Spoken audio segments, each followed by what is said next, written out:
Hello and welcome to the Official Watchers YouTube channel. Here at Jardin du Mayfair, heaven on earth for the watch enthusiast, this week I have none other than the Richard Mille 1103 in rose gold. Guys, just a very quick one to say, please do hit that subscribe button. Up to 70% of my viewers aren't subscribed, so you can just click that button. It would mean the world to me. Thank you. Now, my dear subscribers, we are now becoming the kind of channel that has so many videos, I did have to check if we hadn't already reviewed this, and to my shock, we hadn't done an 1103, the racing machine on the wrist. So I'm very happy to present it today. Let's get into it. For fans, whether it's Timex, Rolex or Richard Mille, every brand has its icons. In the case of Richard Mille, it is more than fair to say that the RM 1103 is legendary. First launched in 2016 as an update to the then decade-old RM11, this is one of Mille's most iconic timepieces. Now, before we get into the nuts and bolts of the watch, as I was mulling this review, it struck me that Richard Mille and Formula One have things in common above and beyond a brand using the tracks to rest their racing machine watches. Much like Formula One, everything has been built from the ground up, which takes a metric F-ton of both research and development and production. There is nothing on a Richard Mille that hasn't been created specifically for the brand. Okay, before we keep going, this is the part of the review that I like the most, which is where we get it out and have a little look in hand, because this thing is no doubt a beast. I absolutely love the size of this watch. As you know, I'm a total sucker for big watches, and yes, you do have to be careful when going around doorknobs. The vented strap is so cool. The pedals as pushers is just such a lovely feature, and there's so much going on with the dial. It is crazy, there's no doubt about it, but it's unapologetic. So, everything has been created specifically for Richard Mille. The tri-part tonneau case with architectural column sides, RM. The splines that hold it together, RM. The strap to head locking blades, RM. The double printed sapphire dials, RM. The skeletonized date wheels, RM.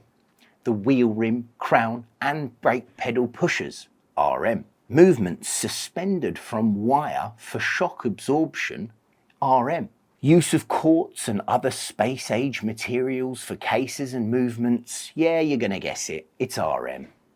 Now, granted that there are a few brands that have caught on and use similar manufacturing techniques these days, but it would be doing Richard Mille a great disservice to ignore the fact that they blazed the trail on all these innovations. And for watches that are produced in low numbers, the work that has gone into them, much like racing cars, must cost an absolute bomb. So, in that respect, we can forgive the price tags. Now, on to the 1103. The most noticeable difference between this and its predecessor, the RM11, is that the case has seen a redesign from the smooth-sided tonneau of the 11 to include protrusions on the 1103, which are echoed on both sides of the case. They create a kind of knobbly-bobbly effect, which is quite striking. They appear to be present to offer additional protection to the splines, crown and pushers.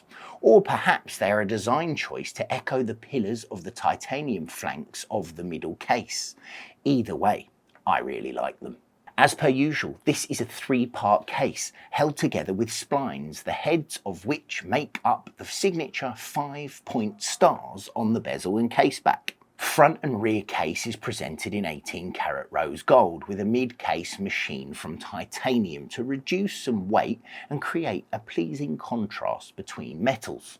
Gaskets throughout give you 50 meters of water resistance, which, although isn't peak, it is acceptable for a watch using this kind of architecture.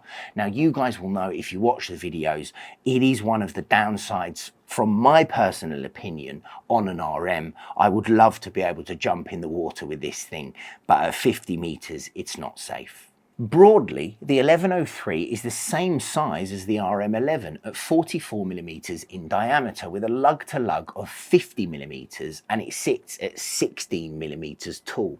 It's a big watch, there's no hiding it, but you can think of it as a beefy wrist hugger because the ergonomically curved case back and integrated strap both arc around the wrist, which allows it to sit very comfortably despite its stats.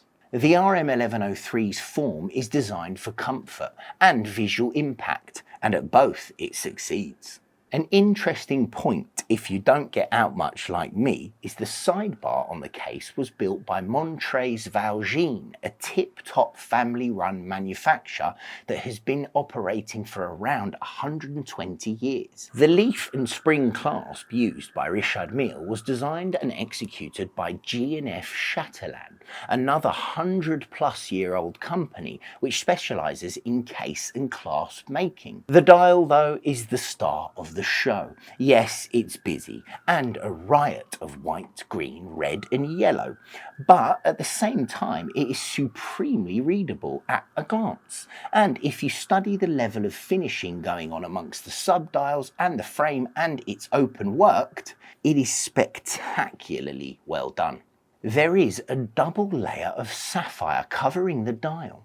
Beneath the main crystal sits another, which has all of the relevant printing on it, such as the white Arabic numerals and RM1103 text, which appears in green to match the tachymeter.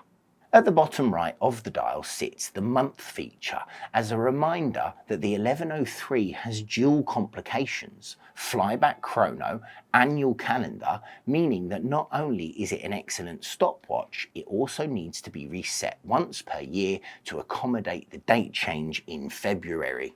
Chronograph counter-wise, you have small seconds at 3, hours at 6 and the minute counter at 12. These counters are designed to be reminiscent of the cockpits of F1 vehicles. Having never been in one of those, I'm going to leave it at definitely reminiscent of a dashboard. The movement powering the beast is Richard Mille's Caliber RMA C3, a whopping 68 joule voucher-based movement which took several years to develop. It's adjusted in 5 positions to ensure excellent chronometry and offers 55 hours of power reserve thanks to twin barrels. It's also supremely lightweight, being made of grade 5 titanium. The movement uses a variable geometry rotor, which can be adjusted to match the activity of its wearer. This is achieved by moving its wing-shaped weights attached to the rotor. If you have a sedentary lifestyle, these can be calibrated to make the rotor work to power the movement with as little movement as possible. And conversely, if you're highly active, the rotor can be slowed to balance this out as well. It's all very nifty. Now, all things considered, this is a classic Richard Mille. It's a stalwart of the collection, available in many iterations ranging from quartz TPT to rose gold. Its build quality and attention to detail is second to none. The only question really is whether you appreciate the styling, as there is a little bit to fault beyond matters of personal taste. Okay, so the meat and potatoes. Most people would be saying they could probably build a really good watch collection for the price of just this watch. It's £208,000. However, you have to consider that when people have decided a watch like this, they usually have a pretty big collection already. I love the watch, but I am a nutcase, so I really want to hear what you guys think of it. Please let me know in the comments what you think of this watch. Is it too big for you, or would you rock it to a Miami pool party?